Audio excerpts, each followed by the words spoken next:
Hello, my name is Chip McComb. Today I want to introduce to you interLinc, a bike sharing service for the citizens of Lincoln, Nebraska. On behalf of my fellow team members, Megan, Derek, and Alyssa, I want to thank you for taking the time to review our new service. Today I'm going to talk about the introduction and why we chose this service, as well as our business strategy and our pricing model.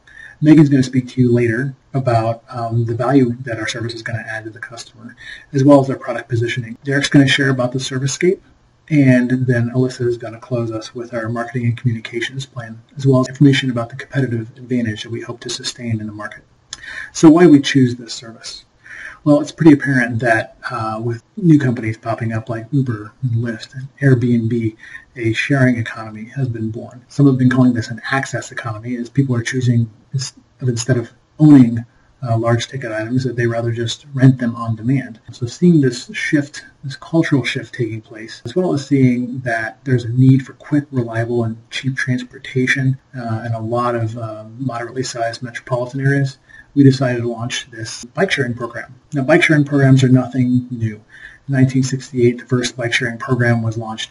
It only lasted about 24 hours, as all the bikes were stolen within that period of time. But over the past 50 years, the model's been perfected, and now across the world there are over 550 bike sharing programs, the largest of which, in China, have over 167,000 bicycles. This isn't new, this isn't unproven, but this is going to be new to Lincoln, and we expect that it's going to provide some value. If Lincoln launches interLinc, it'll be the 47th U.S. city to launch a bike sharing program. Lincoln's unique population mix is really going to work in our favor here, and the fact that there are quite a few students and commuters who would use this service.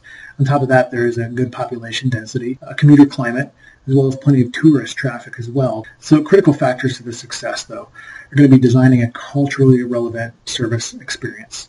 There are a lot of things that make Lincoln unique, not just local ordinances, although those are important. The experience that people expect to have when they come to Lincoln, as well as why they've come to Lincoln, why they're living there, how long they're going to live there, and what other transportation options are available to them. So other bike services have often failed within their first years of launch, specifically because they did not understand how to be culturally relevant. But we believe that our research is going to allow us to launch successfully in the first year and then have a sustainable place in the market after that.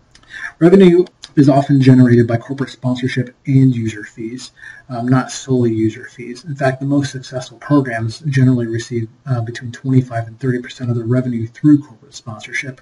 And we're going to launch a slightly different model on Lincoln, given the fact that we have quite a few students.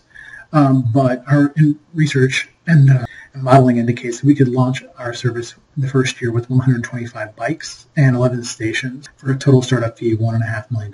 The distribution model is also important. We're not going to model it in a hub and spoke model. We're going to be using a point-to-point transit model, which is going to allow us to set up at various spots where a lot of students reside, as well as where a lot of students travel. In addition to that, we're also going to be able to set it up where commuters live, and then also place a cluster of kiosks where those commuters work.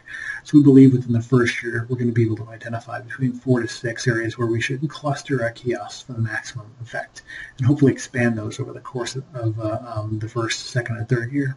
The pricing model is going to be nothing new for people who would come to the service and use it for a day, or for commuters even.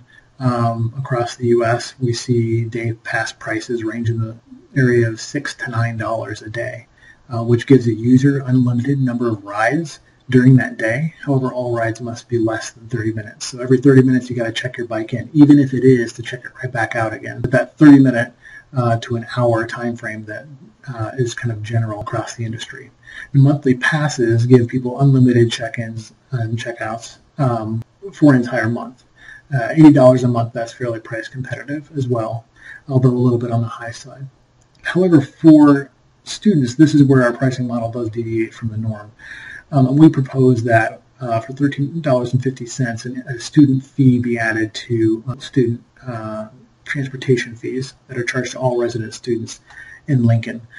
This is simply because, not because it's the quickest way to get money, but because we realize in order to be successful in the market among our target demographic of students, which I think is the most important target for us to reach, we need to be able to compete with free. students have a number of free travel options available to them. They can walk, they could ride the bus, they could borrow a friend's car, and if they have a car on campus that's parked relatively close, it would seem free to use that as well too. So in order for us to really capture that market, we need to be able to compete on the basis of free, or at least the illusion of free. And so we think this student fee is the way to do that. Now, there's obviously overage charges and lost bike charges that we would also need to add on there, as well as some additional revenue we hope to achieve through advertising, but this is the basis of our pricing model. Break-even analysis indicates that for 84 bikes, which would be on the low end, we can like to go up to 125, as well as 11 kiosks and operating costs of bringing in an operator to manage the program. We could launch within the first year for about $1.1 million in startup costs, and after that, about $445,000 a year. We're also going to need to pay the city and the university for leasing the space on which the kiosks operate. Instead of a set fee, we figured probably the quickest way to help the university and city out would be to offer them also a revenue sharing model, so they would become not just passive supporters of the system, but active participants and even hopefully marketers of the system as their revenue would increase. So given this cost structure, revenue would come in around $448,000, which would give us a modest $3,200 to kind of make sure that we are profitable. Now, we're fairly conservative on our estimates in monthly subscribers. We believe there will be only 25 monthly subscribers, giving us 300 monthly transactions annually, as well as only 10,000 annual daily pass transactions, which is on the conservative side for a lot of bike share programs in their first year. But as you can see, it's really the student fees that are going to carry the day here. With that, I do want to hand things over to Megan, who's going to be talking about this target market that we hope to reach, as well as share with you our market research and provide specifics as to the value we hope to offer to our customers. Thank you so much for your time. Thanks, Chip. I am Megan Sherling. I will be presenting on our target market, our competitor, customer, and market research, and our value to the customer.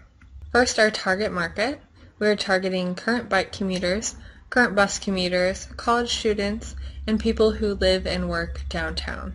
For current bike commuters, we think they would be great potential interLinc customers because they already enjoy biking, they know that it's cost effective, and it's healthy to exercise by bike. They wouldn't have to maintain a bike any longer if they switched to interLinc, and they wouldn't have to worry about storing the bike. They also wouldn't have to worry about the bike being stolen. We also want to target current bus commuters. They already know that they can save a lot of money by not commuting by car, or they may not be able to afford a car. They may not be able to go exactly where they need to go with the bus, but you can do that with a bike.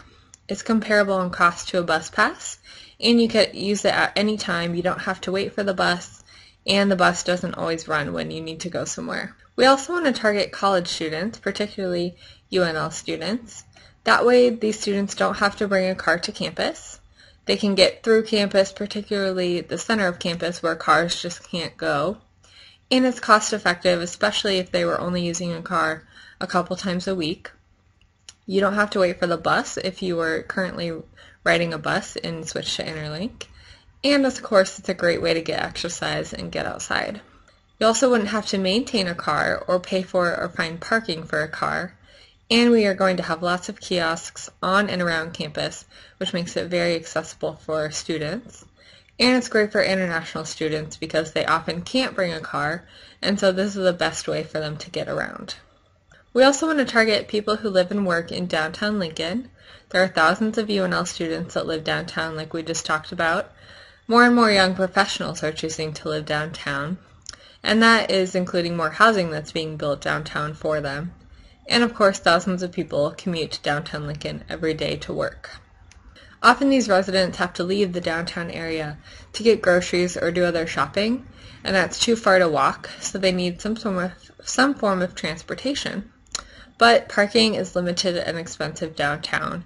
It's also really congested, and especially rush hour can be really frustrating, so interLinc would be a great service for these residents. Next, we're going to talk about market, customer, and competitor research that we've done, and we're going to break out each section. First is market research. Currently, 46 U.S. cities have bike sharing programs. with 28 more being planned. And there are also 17 universities who have their own bike sharing program. So customers are also becoming increasingly cost sensitive, especially with the high gas prices that we had a couple years ago, and they're becoming more environmentally friendly. And biking is increasing in popularity as well. Lincoln is the perfect spot for interLinc because it has over 130 miles of bike trails, and we were designated a bike-friendly city in 2012. And the amount of bike lanes in Lincoln is continuing to grow. We looked at a 2008 UNL bike survey that showed us that 50% of on-campus students have a bike here in Lincoln, and of those students, 3/4 use their bike for recreation, and 2/3 use their bike for transportation. And of those 2/3, 90% do use their bike to get to UNL. In addition, 37% said they would bike more often to UNL if there was better storage for their bike, and 23% of those who didn't own a bike said that the cost of a bike was one of the things that prohibited them from commuting to UNL by bike.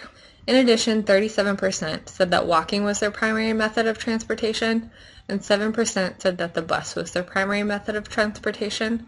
So we think that these statistics show that students would be a great target market for us.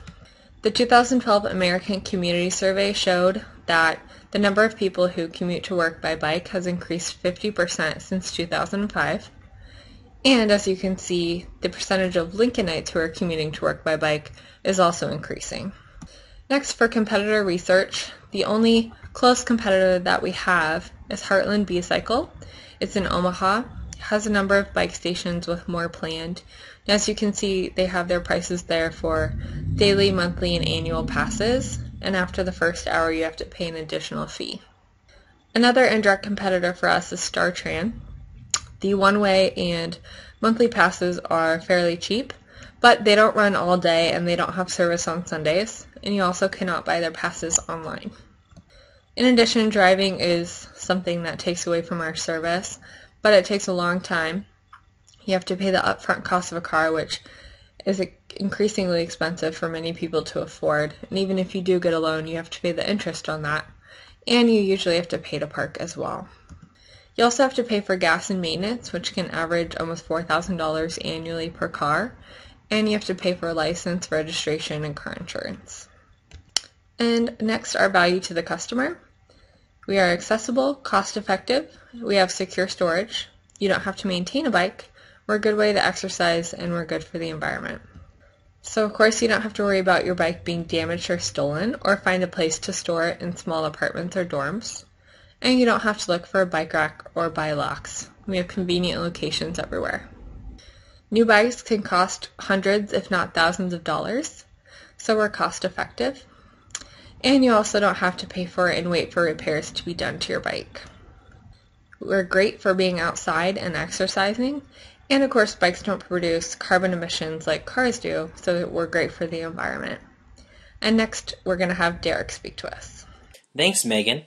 Hello, everyone. My name is Derek Niewanner, and I'll be covering the service blueprint, the service scape, the physical evidence, as well as defining employee and customer roles for the interLinc bike sharing service.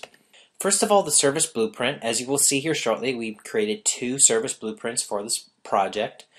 They are very much technology-driven, self-service type of offering. A major factor in establishing the customer loyalty, satisfaction, and trust that we need to get the service off the ground will be based on the kiosk design, as you will see in the service blueprints. It is a major part of this offering. Next, you'll see the 2 service blueprints, the first of which is the kiosk service blueprint, followed by the online/monthly pass holder service blueprint. As you can see, this is the interLinc bike sharing kiosk service blueprint. I apologize that the text is a little small, a little hard to read in this presentation, but these blueprints will be made available to you, in the report that accompanies this presentation.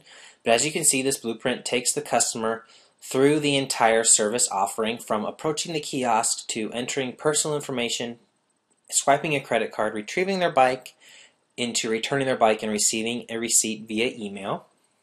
A little different than the first blueprint, this is the bike sharing online/monthly pass holder service blueprint, as it is a little different that the customer will actually go to the interlinc.com website first.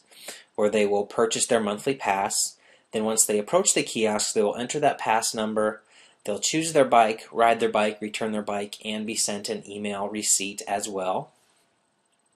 In terms of the servicescape, this is a self-service type of servicescape and is very lean service environment, meaning that customers and employees will rarely interact with one another in person. There is a major assumption being made that customer service can be handled over the phone. However, if customers wish to have an interpersonal interaction with a customer service representative, they're more than welcome to visit Company X in person to have their questions answered. In terms of the servicescape, for the non-pass user, they'll approach the kiosk and choose Select a Pass, from which they'll be able to choose between a day or monthly pass. They'll enter their personal information, such as their first and last name, as well as an email address. They'll swipe their credit card. They'll select a number that corresponds with the bike in the rack and retrieve that bike. And once they have returned that bike after a successful ride, they will be emailed a receipt at the email address that they gave us when they entered their personal information. It's a little different, the servicescape is, for an online or monthly pass holder, as they will first go to the interLinc.com website, where they will choose to purchase a monthly pass. Then they'll be asked to enter their personal information, such as their first and last name, as well as an email address. They'll enter their payment information, and then a monthly pass number will be emailed to that email that we asked them to enter in their personal information. Upon receiving that email, they'll approach a kiosk. They'll enter the number that they were given, their monthly pass number. They'll choose a bike and the number of the bike corresponding to the bike on the rack. They'll retrieve their bike. They'll use the bike. If they have any issues similar to the person who is a non-pass holder, they will be able to call customer service if they have any maintenance needs or issues with the bike or the service. If they wish, they can come in person as well to Company X. They'll return the bike, and upon returning the bike, they'll receive an email with the receipt at the email address they gave in their personal information. Physical evidence for the interLinc bike sharing offering are lean, meaning that there are very few bits and pieces to this service. The first and foremost is the kiosk or the bike rack. As I stated, the kiosk design will be vital to whether this service is successful, and it is imperative that this is a very customer-centric, customer-focused offering. The second piece of physical evidence that will be vital is the design of the bikes or the appearance of the bikes, as this is a major part of or reason why customers are using this service. The bikes will be vital to keeping customers coming back again and again.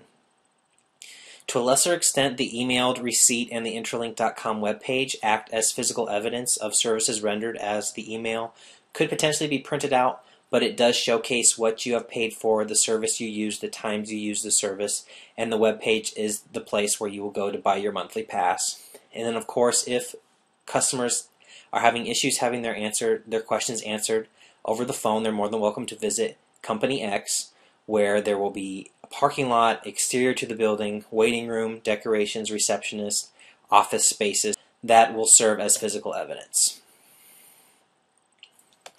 Now we're going to define the customer and employee roles. First, for the customer, obviously we want to encourage them to be an active participant in the interLinc bike sharing service. We want them to become our biggest brand advocates and recruit new members. Word of mouth advertising as well as social media initiatives will be very important, as Alyssa will cover in our communications plan. And we want these customers to recruit their friends to use the service as well. In order to do that, we need to show them a wonderful experience, a wonderful service, and one that takes their opinions into account, which brings me to customers are empowered. We want customers to be empowered to approach us at interLinc so that they know that they're being heard, that their questions are being answered, and that they have a voice in this service offering.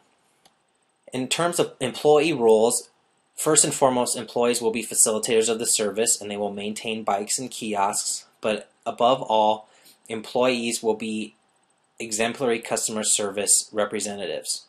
No matter if they are answering the phones to answer questions, or in the rare occasion that an employee is found at a kiosk conducting maintenance on a bike, or the kiosk itself, and a customer approaches them, we want that employee to be able to answer their questions or direct that customer to the appropriate place to have their questions answered, whether that be the customer service phone line or company X in person to have their questions answered. So customer service will be vital in this service offering. And with that, I'm going to hand things off to Alyssa, who's going to discuss our communication plan as well as some of our competitive advantages. Thanks. Thanks, Derek. Hi, everyone. My name is Alyssa Wyatt, and I'm going to be presenting the communication plan as well as the competitive advantages. For our communication plan, we're planning on using both traditional and digital media. interLinc's planning to actively use print, digital, advertising, social media, and public relations to actively engage with the consumer. For print, we're planning on mailing a postcard to UNL students, both on campus, and then a sub-mailer will be sent to online students that live in Nebraska. Now, we figure that these students are going to be the ones that frequently come to Lincoln to use the service. A mailer will then also be sent to downtown Lincoln businesses. We'll do this by using the Lincoln Chamber of Commerce member list because we figure these members are already actively engaged in the Lincoln business community. With this mailing, we're also going to be sending a free week trial to those members that are located in the Lincoln downtown area to give them a taste of the service and just see how they like it. Another form of advertising we're going to be doing is digital advertising. However, based on the statistics that we've given you on how many services are offered in the United States, there's really not enough competition for traditional Google AdWords search ad. So we're going to be using a different search ad that is Google remarketing ads. Now these are image ads, and how these work is that cookies are actually placed onto your URL to show you ads that are geared toward the target market. So it's based off of what you're interested in, what you've been searching, and sites that you've previously visited. And that's what's going to populate that ad. So these ads will really be used to spread brand awareness. We'll also use digital advertising in the form of email blasts that are sent by a third party called Constant Contact. We'll begin by targeting those people that we did in the postcard, and this will just be a different way to communicate with them through email. So we'll target again those from the Lincoln Chamber of Commerce list as well as the UNL students. interLinc will also engage in social media. Now the platforms that we've chosen are based off of our target market and the age range that that target market actually falls in based on the platform. So the platforms that we chose were Facebook, Instagram, Snapchat, and Twitter. We'll start first by using Facebook. interLinc's going to be using it in two different ways. interLinc's going to be using the Facebook page to introduce new bike locations and really have content that will engage the consumers. Facebook advertising will also be used, and the great thing about this is that we can really drill down as far as age, interests, relationship status, things to that nature to really get in front of our target audience. interLinc will also use Instagram. Now Instagram is really integrated here to show off the Lincoln community. We're going to be encouraging users to take pictures of their ride, by the kiosk, things like that, so they can really show off the historical sites of Lincoln, the beauty of it, all of that. So the added benefit that customers don't really realize while they're doing this is that they're showing other customers where the kiosks are located, where they can check out bikes. So that's kind of a nice free advertising aspect for interLinc. Another thing, interLinc is going to have social media managers that will also be posting to really show the behind the scenes footage and the simple bike fixes that can be done via pictures or video on Instagram. Snapchat will also be utilized, and this is really to communicate step-by-step instructions on how to use the service. So for example, a Snap story might be sent to the users about the checkout process. And Snapchat users will actually have the ability to share their own experiences with interLinc by using Snap Story. And they do this by using the QR code that's associated with their account. Twitter will also be utilized to join the conversation. We're going to be able to interact with customers in real time on Twitter. So it will help to spread brand awareness by doing things like bike chats, where we would just use a specific hashtag to do Q&A sessions. It will also be helpful information that we're hoping users will see us as more of a resource and come to talk to us about real-time questions that they have. For public relations, the goal here really is to be out in front of the Lincoln community, to be in the front of the target market. So we're going to be partnering with Lincoln community events, and one example of this is the Nacho Ride. People get on in one location, they ride to a local saloon and have nachos and beverages and ride back. So it's a really simple process, and we're just there to people that may or may not be using the service, and where they're supporting the Lincoln community. A few competitive advantages that we saw were the cost, inventory, and accessibility. One competitive advantage in regards to cost is that bike rentals are cheaper than other modes of transportation. They don't need a valid driver's license to operate a bicycle, and the liability insurance that you would use on maybe a vehicle, that cost will be eliminated because interLinc's commercial license will cover that for all the bike users. An inventory advantage is also one that we see as a competitive advantage because the inventory that interLinc has is relatively small compared to other rental places like a car rental or bus rental. Those rental places really have to have a housing facility for that inventory to be stored in, whereas we have docking stations. The expenses there are relatively small compared to those of other services like that. So we're able to delegate those resources into other things than a housing facility. The inventory that we have is also very hardy. It's able to withstand a lot of the Nebraska weather. Another competitive advantage we see here is the ability to provide more accessibility to the target market. interLinc offers on-demand transportation with no time constraints, and it's relatively cheaper than other modes of transportation. So what we're seeing here is that anyone can hop on at any time. They can ride for as long as they want to ride, and they can come back to their location and check in the bike for a relatively small cost. So with that, we see those competitive advantages as something that's going to set us apart from other competitors. So with that, I just want to say thank you very much for listening to our presentation, and if you have any questions, please feel free to contact us.